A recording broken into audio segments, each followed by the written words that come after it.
Okay, so just real quick, I wanted to go ahead and do this one that came to me a little while back. That's it's like a George Clooney pulling strings behind the scenes double feature, if you will, even if the settings may or may not be totally different.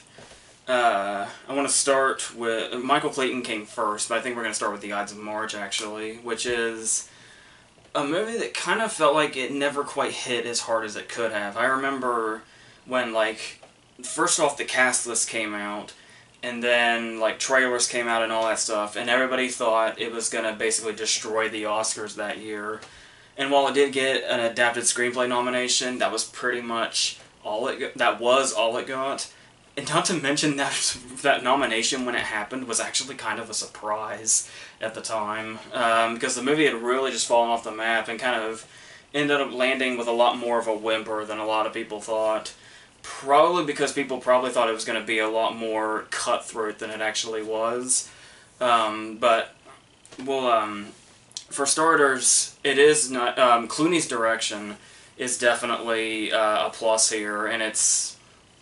You can kind of tell there are some scenes where he kind of borrows from the kind of 70s era political movies, as well as there's the scene between Ryan Gosling and Rachel Wood at the bar where it's almost like he's borrowing from Soderbergh, whose name is actually on this as a producer. This movie has like names on it ranging from Soderbergh to DiCaprio in regards to the producer aspects, and obviously Clooney co-wrote it with the author of the original play, Farragut North, and Grant Heslov, who he's worked with forever. And we kind of start off immediately with this first scene when Gosling comes out, and I love these scenes where it's like, the way it's shot, where it's like the spotlight is on him, and there's just nothing but blackness behind him. And he kind of is rehearsing the speech and setting us up for exactly what he does behind the scenes before Clooney takes to the podium. And there's the one particular moment where they talk about the risers so that Morris can read his notes because he has to look harder. But it turns out it's actually just to make the candidate across from him look much smaller, or like a hobbit, as Gosling says. And Gosling, I do he's obviously who we're following throughout this movie, and this was the big year for him because Drive and Crazy Stupid Love were also this year. And I think he even got a Globe nomination for this did at the Globes what people thought it was going to do at the Oscars. I think it got him for picture, and Clooney for director, and Gosling for actor. And it's Gosling, I'm never quite sure how to take Gosling when I watch this, because it's hard to tell where his performance rises and falls and where the writing of his character rises and falls, because maybe we're not supposed to get too close to him. Maybe he's supposed to be kind of a bit of an enigmatic type, but I don't know. I think he's actually just... The problem here mainly lies with... It's hard to tell, for me anyway, for most of the movie, where exactly his morals are and what his motivations are. Because obviously, one thing that's built up a lot is that he wants Philip Seymour Hoffman's job. And he's basically going to do what he can to get it. But we don't seem to really feel that in his character until much later, when the opportunity seems to open itself up more. And there's kind of a... It's kind of hard to tell this Evan Rachel Wood subplot, who I've mentioned this many times before. I love her so much, and she should have like 1 billion awards by this point. But if there's nothing wrong whatsoever that she does here.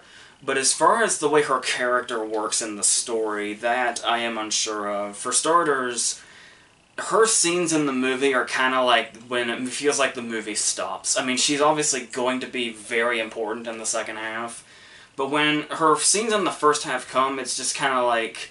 It's like the movie just kind of stops dead in its tracks when it's kind of on a bit of a roll here when we're on the political side of things. And talking about the maneuvering on what Hoffman's doing versus what Giamatti's doing. And it's all well and good, but then you kind of start to wonder where exactly Gosling feels in regards to Molly, the character, because it's kind of like you can't really tell if he actually cares about her or not, and I don't know if that's the point. Because what we see here is, it seems like he's obviously into her, and they have that back and forth in the office where they talk about meeting at the bar, which they ultimately do. and she kind of, like, Steven's the kind of character where he always has the upper hand on everybody else in a conversation, and he's always the one ahead, and this time she's the one that's kind of in the lead in this conversation, and kind of directing him in places, and kind of leading him into dead ends, and where he, as he says, he basically looks like a dumbass when he talks to her, and eventually, after they finally have this first fling, the big question is, you know, is it a fling, or do they actually like each other? And he seems to sincerely say this isn't... He actually says to her face, like, I mean, I know what Steven says to one's face may not necessarily matter, given what we know in the long run, but as far as this particular scene, when she brings this up and he says, it's not a fling, I do like you, and then we kind of go on that, and I think it's actually believable at that point, mainly because kind of this is just where movies tend to go when they get to this point in their plot. And this movie doesn't exactly, you know, open these doors of groundbreaking by any means. So, but then we get to this scene where it's kind of like, when we actually see them in bed, we didn't see them the first time. And there seems to be something passionate between them. And it's like, okay, maybe he does like her, but then there's that moment when Morris is giving a speech and his head turns to the TV, and that's the... Was there really passion there? And he was just distracted because he's distracted by work? Or is this to signify that Evan Rachel Wood here is nothing? It's all, like, Morris really had his full attention, and this is just not even in his mindset. It's really, that's the problem, is it's really hard to tell, and the reason they keep it so hard to tell, there could be an intentional ambiguity here, but I think it might just be that his character isn't quite well developed enough. Because of this, there's such a distance. Because when you look at characters like Paul, Phil Seymour Hoffman, he is so... Like, he's very standoffish because he's angry all the time, but he has such a passion for what he does and what he's talking about. An audience is still totally and completely drawn to him. Not just because Phil Seymour Hoffman is so incredibly magnetic, but also because this character has a clear center about what he believes in and what he wants out of this scenario, and an audience can gauge on that when we watch this character, because we know where all that passion's coming from when he goes off or does some monologue. And with Gosling, he's the main character, and you can't really get that from him because there's just such a distance between him and the audience with the way we go about this, where we're not quite sure how exactly he feels about what. And not that we need things like spelled out or anything, but it's just, I think it would have been much better for the character if that was clearer, but, yeah, so, and I don't know if that's, again, there are some moments here where Gosling kind of has, like, deliveries that might be questionable, like the way he says, I can't be talking to you, to Giamatti, or some scene later when he has one of the Evan Rachel Wood scenes, and there's just something every now and then one line of his doesn't ring true, and they're just kind of right in the middle of some big scenes or some important scenes, and I don't know, it just kind of feels like an uneven performance for me, and it's also maybe this has an explanation. The next thing is, obviously, he could seem out of his league because, well, he did have a big year here, and he has been building it for a long time since then. This was like 5 years after his Oscar nomination, so he's already right in here, his first Oscar nomination. But maybe he seems out of his league with actors like Phil Seymour Hoffman and Paul Giamatti and Clooney, Jeffrey Wright. But the thing here is, it's kind of like, because his character is kind of out of his league with where these characters are in the story, and how they're, like, really into this. Like, Giamatti's talking to him at the end, like, you have no idea what you're getting yourself into, and you need to get out of this, just trust us, because we've been in this game for a long time. So there could be something intentional like that, where it kind of makes it feel like Gosling is kind of out of his league. Or just the fact that he's surrounded by powerhouses like Phil Seymour Hoffman and Paul Giamatti. It's hard to say. So as far as the actual story goes, well, the main story here, we already talked about the whole subplot, but I really like the way the plot is set up, to where it's basically the simplest thing ever. Like, this movie does have all the political stuff, and it has all the this side versus this side, and all the weaving and all that stuff, but then there's just one thing in all of this that kind of sets the whole movie off, And there's this seemingly nothing meeting between Gosling and Paul Giamatti's character. And they just meet, and Giamatti says, hey, you should come to my side. And Gosling just kind of brushes it off and leaves. And just this tiny little meeting where really not a whole lot is... Well, Duffy does obviously give, you know, some things away, like what their play is on Jeffrey Wright and all that, but for the most part, it just seems like a normal meeting, and then they go their separate ways. And it's insane how much this little meeting just turns into a total spiral for the rest of the movie. This meeting just kind of sets the whole thing off, and there was hardly anything said at it. And so now that I went on and on about Gosling, I would like to go into Clooney real quick. I really, really love that Clooney, I don't know if this was a studio thing or him specifically, but I love that Clooney cast himself in this part. Because there's really, even if Clooney wasn't attached to this as a director or a writer or a producer or whatever, he would have been the perfect part for it. He would have been the perfect actor for it. Because he kind of has to do this thing where he's very... Because Clooney definitely can... Like, one of the first big movies he ever did, obviously, was From Dusk Till Dawn, where he played a very dark character. And obviously he has this clean-cut image, this very, you know, all-American image. And it's the way he's able to go into that and put these really, really dark aspects and dark turns into it. And because the thing here is that really going into this meeting in the kitchen with Gosling, where it's like, Mike Morris is built up to be this really, really, you know, as I was saying, very, very George Clooney, very clean-cut, all-American image, where he's all about family, and he's got all these values, and he's just all around just the people's person. And the thing here is that, really, as far as we know, the darkest thing he's done here is sleep around and ultimately get another woman pregnant and basically force her to have an abortion. It's bad, but when you just see, when you think about, when you go into this kitchen where he's standing and he's talking to Gosling, there is something so incredibly sinister. Like, there's one incident here, but this one meeting makes you wonder what skeletons this guy has in his closet. That we're only just now seeming to open, because there's always going to be those little things, or maybe big things, that people are hiding when they look like they have everything going for them. But just this one little door with Molly kind of makes you, once you see the way he handles the situation in this kitchen scene, it just completely changes your perspective of this character. It already kind of did when we found out, when the phone call in the hotel, when Gosling figured out what was going on. But there's just something that Clooney is able to bring out in this scene where it's just like, I feel like this guy's capable of a lot of other things too, and it's kind of, they played up that kind of sinister thing here, I think, on the cover, where I think the tagline is this man our next president? And it's just like, well, it's Clooney, but then you just realize there's really something much darker in there. Especially, and I love kind of the way that you can almost kind of look back on it after you know, where it's like, I mean, it almost seems like they just blatantly, you know, tell you all the clues, but you probably not thinking much about it the first time around, which is when he says, like, when he's talking to Duffy and he's like, I don't need to be dirty because I've got Mike Morris, who's the opposite of dirty. And it's kind of like, well, when you set it up like that, then there's probably something he's hiding. There has to be. That's just the way it is.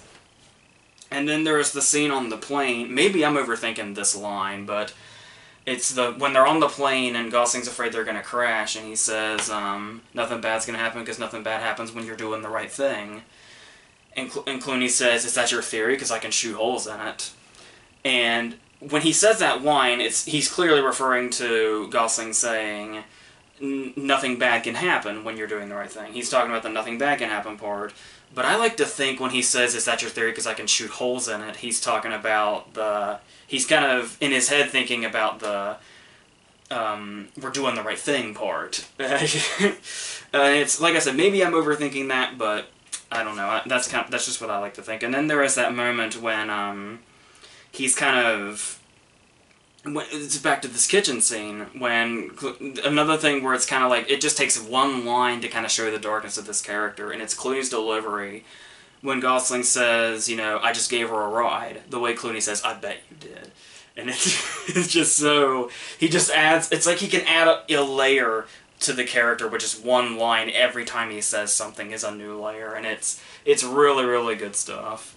And there's even, and he still gets to be, you know, when he's Morris in the first half, he still gets to be the Clooney type, like when that woman's doing his makeup, he's just kind of charming her as he's speaking to Gosling and Max Minghella there, and it's really good. And I also kind of like the sinister idea of, when we see the new intern, how it kind of shows that even somebody like Molly is so easily replaceable, but it's also kind of like, when we see a new intern come bouncing in, it's like, is the cycle going to start all over again? Because we now know that it totally can, because they'll just clean it up.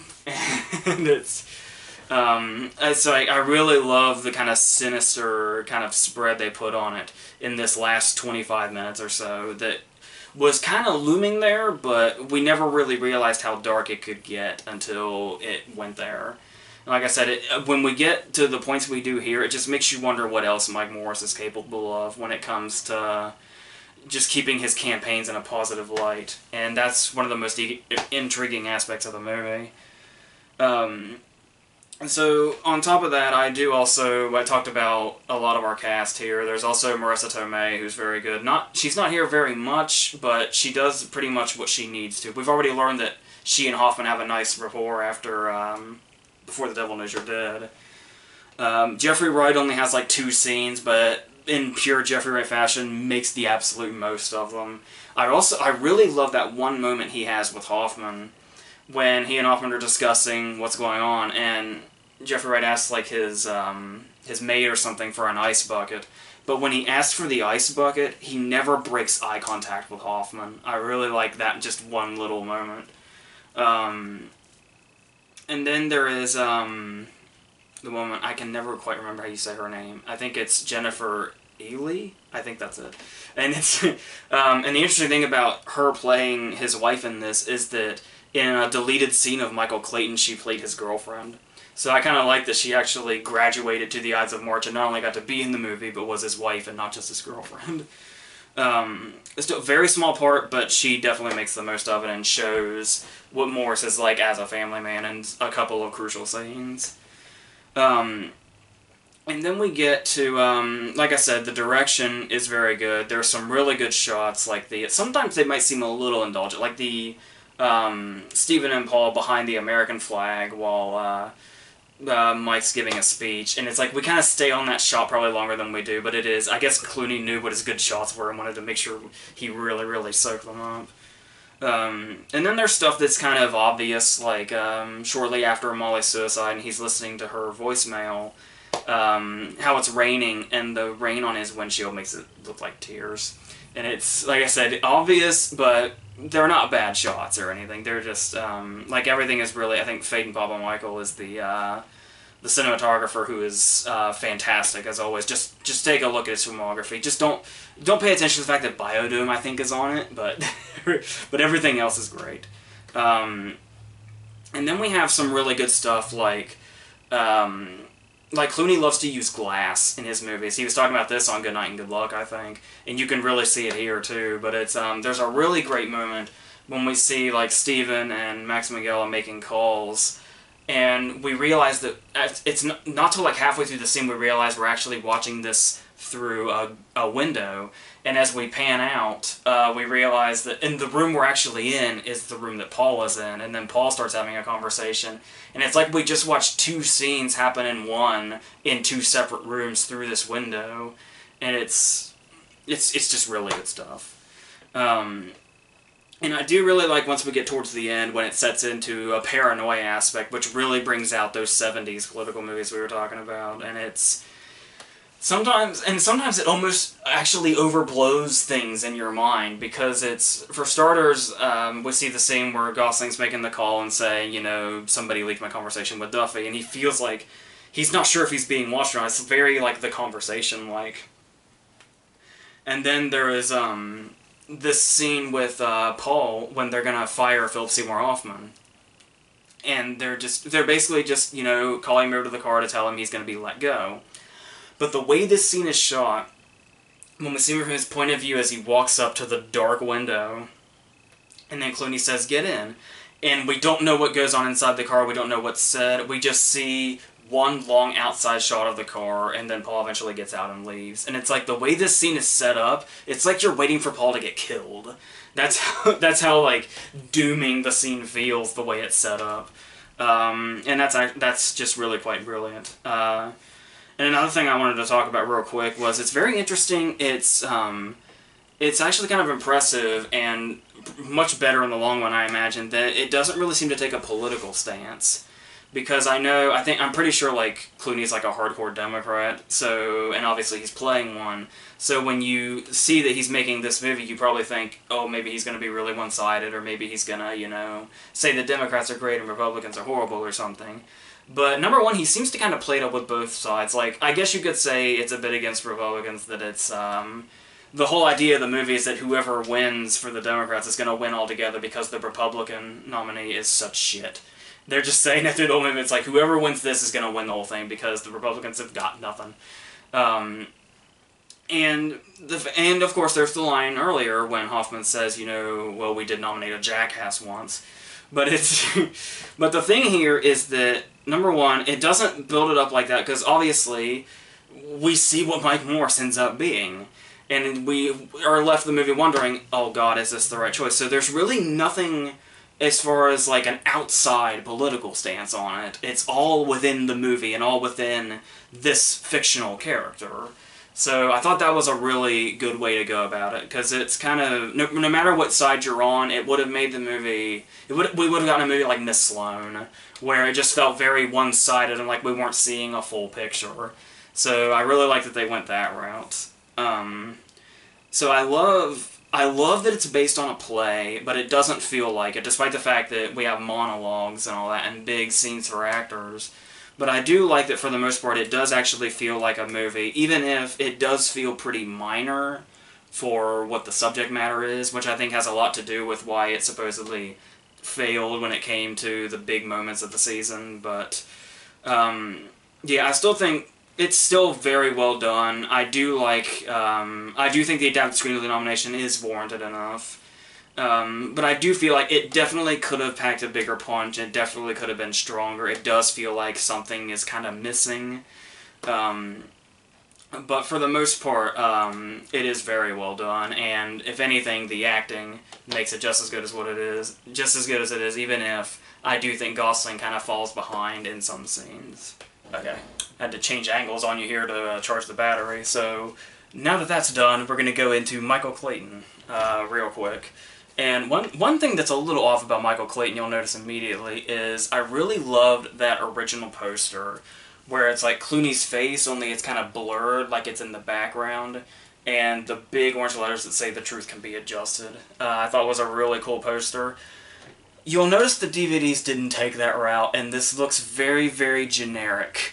Especially for a movie that is as now beloved as it is, and definitely was at the time. And kind of this really big movie for the genre. But before we get too caught up in that, I would like to go really quickly into this. What I really like about the opening of Michael Clayton is that it's like 16 minutes long, but if you're watching it for the first time, you don't realize that.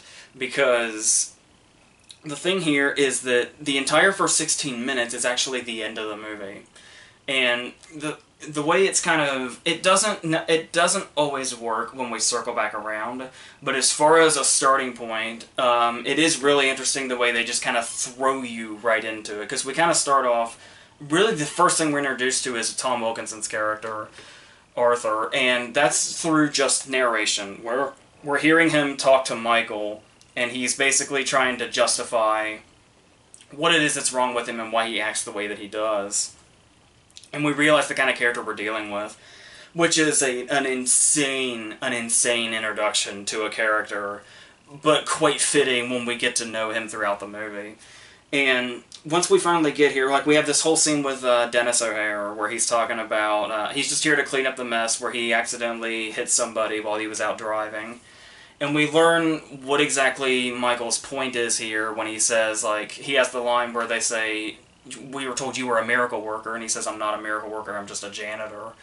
And it really kind of sets in perspective to what exactly Michael is and how not only how he feels about what he does, but what exactly what he does entails. And it's really... It kind of has this shady feel to it already, and that's before we realize that somebody tried to blow up his car while he was still in it. And then this is when we're quickly introduced to Sidney Pollack, we're quickly introduced to Michael O'Keefe, we're quickly introduced to Tilda Swinton, and we're really caught up in something that we're not quite sure what it all is.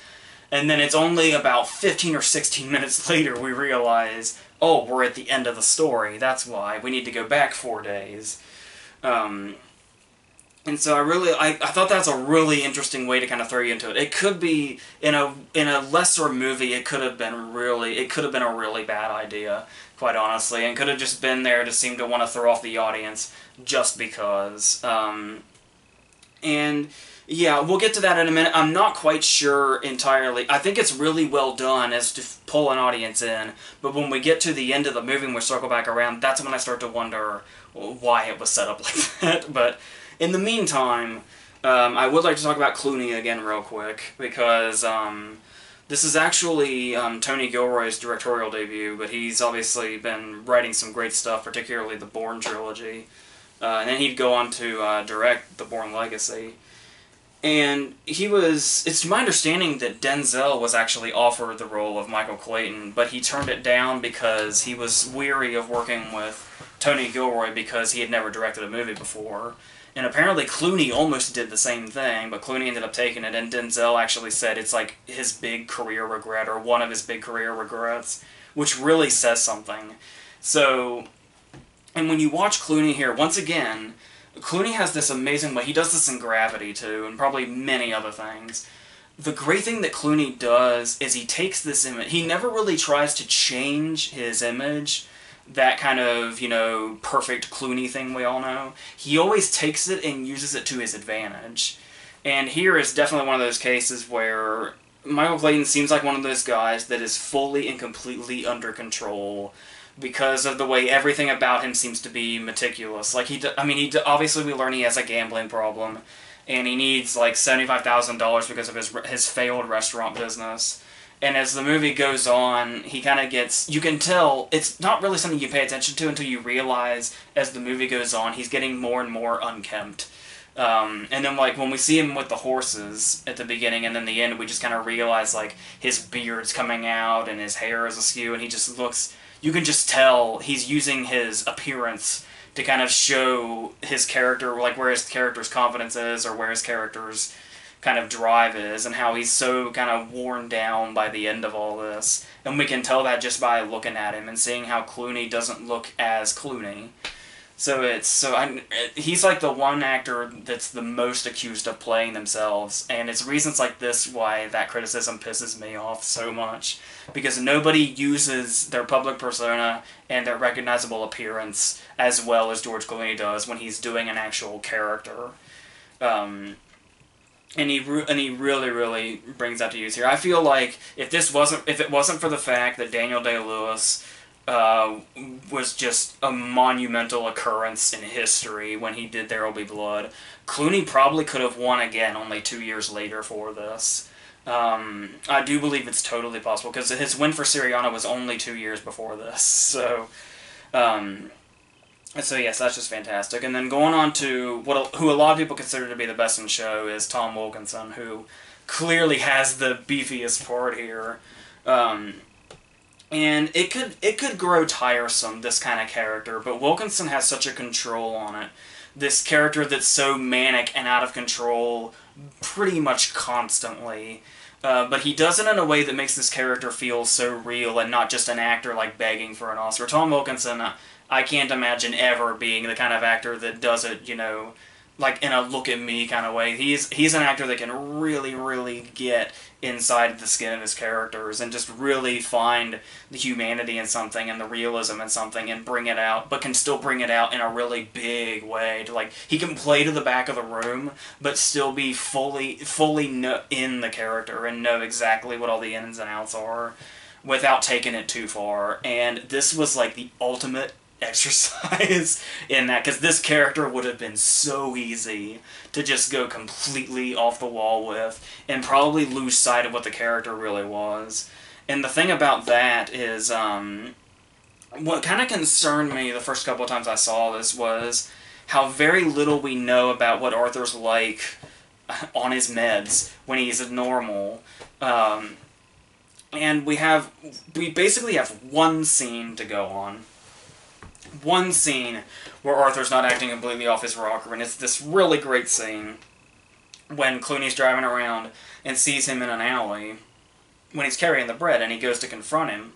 And it's like we see Arthur as he was before, you know, all the manic and all the way he's so aggressive and all that. And we kind of see the guy that's supposed to be this legendary lawyer, because you see his character throughout the movie and you're like, how could he possibly be this feared lawyer that's able to, like, one of the best lawyers at this legendary firm. And it's like, then you see this scene when he's very straightforward about it, and he goes right into it.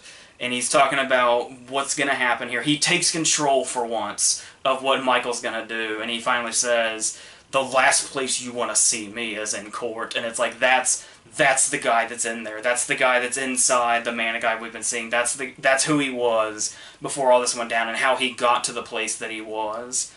And I really wish he'd gotten at least... I mean, I think that's what makes the scene so effective, is that we never really got much of a glimpse of what the real Arthur looked like until that one scene when he came out. I think it's his last scene before he's killed. And it's so it's like, oh no, he does the big thing. He has the big scene where he just goes out and says everything. But before that, but then I think that's what makes it so effective, because I do think I would have liked to have seen the real Arthur a couple more times, like in a courtroom or something, just in, maybe even in video form or something. But I love what that little taste gives us, and how we can really see just in one scene what this character was, and then we can go from that and see what he's become, and go like reverse and see what he's kind of melted down into what he is now, what we know him as most. Crazy good stuff. And his reading of "I am Shiva, the god of death" has to be one of my favorite line readings ever. Because he just so means it. He means everything he says, no matter how manic he is, and that's like the absolute brilliance of the performance. And of course, this movie has an Oscar-winning performance in it with Tilda Swinton, who I think she won BAFTA, but I still remember being totally surprised at the time, because it was down to Cate Blanchett for I'm Not There and Ruby Dee for American Gangster, and Tilda Swinton just kind of popped up and took it. And yeah, I'm okay with that. I'm okay with Tilda Swinton being an Oscar winner, we'll say that. And it's a really damn good role. This Karen Crowder character, where when we start off meeting her, she's obviously a bit of a wreck, and then when we go back 4 days and we see her, and she's still kind of in that, like she's just constantly living in what we saw her, and it's just worse 4 days later. But I love the way the editing is done in this scene, where she is getting dressed and rehearsing how she's going to go over with this interview, and we're cutting back and forth. It's very like, it's almost like something Fincher would have put in The Social Network 3 years later, how this scene's done. And she is fantastic. The way we kind of see the uncertainty in her when she's rehearsing it, and then the confidence in her when she's actually in there, and this back and forth, how she got from one to the other, is really good. And then there's also, and the way she's like basically Michael Clayton's equal, how she also kind of has that meticulous way about her and her appearance. And then throughout the movie, it kind of gets more and more... They both kind of get more and more out of control in that stance, and just by looking at them, you can tell where they're at. And I love her last couple of scenes, I think, are what definitely sealed the deal for her as far as the Oscar goes.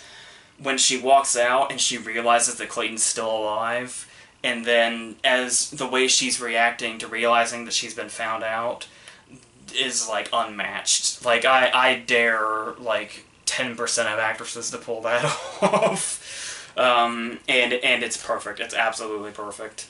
And when she starts like practically hyperventilating when she realizes she's been caught, and it's a glorious moment. And the ending of this movie would not hit as hard if it weren't for that. Clooney destroys in this scene as well. Don't get me wrong, but it's that reaction of Karen where Tilda Swinton makes the ending hit as hard as it does when we get to see Karen react to being caught in the trap like that, and how she just literally collapses onto the floor because, and it's just really, really good stuff. And of course we've also got Sidney Pollack, and the great thing about Sidney Pollack being in this is totally a movie he would have directed back in the day. And it's nice to see him in this kind of authoritative role, and it's, yeah, like I said, it's the part he probably would have cast himself as in a movie he directed back in the day. And there's people popping up every now and then. Somebody that pops up is, this was the first movie of Catherine Waterston, who shows up in that one scene with his team when they're looking for the briefcase the first time. So it's nice to see where she came from, not just Sam Waterston, but, and then, like, it's kind of going, and it's building, and we've got a story going here, and the great thing that this movie does is what it does to Arthur's character. Because Arthur has been such a force throughout the entire first half of this movie, it hits you like a dump truck when halfway through the movie, they just kill him. He's just done. And it's that moment when, obviously, it's built up, because Karen has basically asked, Karen's asking, can we go farther? Are we out of options? We need more options. Do you have that option? And it's like, yeah, we can go there, and then just the very next scene, and it's so, the guys do it just like it's in, these hitmen are like, I would love to see like a whole story devoted to them, because these guys just do it like it's any other task, and it's just like they're just like helping a buddy out, or they're moving furniture or something, and it's just like, yep, this, and then the thing where they kind of wait for his pulse to die down, it's just insane, and it's so quiet and so underplayed. But it just throws you for such a loop and just hits you right in the middle of the movie, just sucker punches you, and it's placed exactly in the right place in the movie, and it's really, the movie also, the great thing about it is, even though Wilkinson was such a force, I don't really feel like the movie loses much of its stride after he's dead. His impact has certainly left, but usually in cases like this, the movies kind of lose their steam when this happens, and they kind of have to, cough and wheeze their way to the end. But this one definitely picks it up. If there's one thing that, like I was talking about, I'm really not sure of, it's the way they play up the suspense of this scene when they're putting the car bomb in, and then they follow him around. And it's like, I don't know if Gilroy thought we were gonna forget the beginning, the first 15 minutes, or if he kind of relied on himself to be able to keep the scene suspenseful even though you know what's going to happen. I don't know. I felt like it would have been a scene that probably would have been, like, it's definitely played up for suspense. It's clearly built that way, but we know exactly what's going to happen. So I guess it's just a matter of how you react to that, or if it can get you so caught up, you can forget that you know what's going to happen. Or even if you do know what's going to happen, you can still get caught up in it. I guess it really depends on the viewer, but for me, I've always kind of wondered, like, it kind of seems like kind of a waste of time, because they spend a lot of time on that. Like, you think it's just going to circle back around, then we'll see the car blow up, and then we'll go from there, but they make it a whole ordeal, these guys following around and putting the car bomb in and having to do it in time before he gets back to the car, and it's like, well, we know he gets out of the car, and we know where he goes, and it's the only thing we want to know now is what happens after the car blows up, because that's what we don't know. But when it finally gets there, it's worth the wait. So it does kind of fall into cliches every now and then. Like, we do have the formula is pretty, I mean, they do throw us for a loop with that kill, but still, it's kind of we are still going on a formula here where we kind of start, and then eventually we know that it's going to get dark, and extreme measures are going to have to be taken, and then that's going to end up with the filmed confession cliche. There's the turn on the shower and escape through the bathroom window cliche. There's the neglected kid cliche. That's all in there, but they still like, it does feel very much to me like still a relatively standard thriller.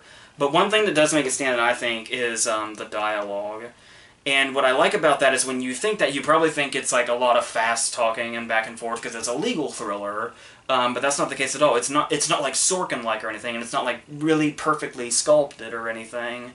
The characters basically talk like intentionally imperfectly, and it's very, like, it actually feels like real characters kind of talking to each other. It doesn't feel like Gilroy like looked through a thesaurus when he was looking for a word. It's like he just made the character say whatever words came to them, and they actually sound like normal people and not people that spent their life reading the dictionary.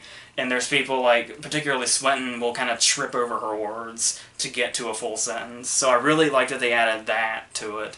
And it kind of actually gives it more of a thing, because it makes you feel more involved in what you're looking at. It feels like more voyeuristic when you're in these really important conversations that shouldn't be like on the outside, that are kind of have all these secret details in them. It makes it feel more like you're actually listening in on real people talking, and that's really, really effective and really important to this. It did do a lot. It did do very well at the Oscars. Obviously Swinton was its only win, but it got in for picture, director, actor, supporting actor, screenplay, and God knows what else. I don't even remember. But it's and that was an amazing year. This was 2007. This was the year of like No Country for Old Men and There Will Be Blood, and just the whole thing. Like, just go to Wikipedia and look at a whole thing, and you will see incredible movie after incredible movie. The Assassination of Jesse James, Once, Juno, and in that year of just one of the best years of movies we've ever had, and this movie managed to be a major top 5 movie according to the Academy. That's a pretty big task, and for that, it does feel very much, because we didn't know that back in 2007, so even in 2007, though, I was thinking, with all the other options, it's kind of underwhelming as far as Best Picture nominees go for a year like that. But I do like what it was able to add to the genre.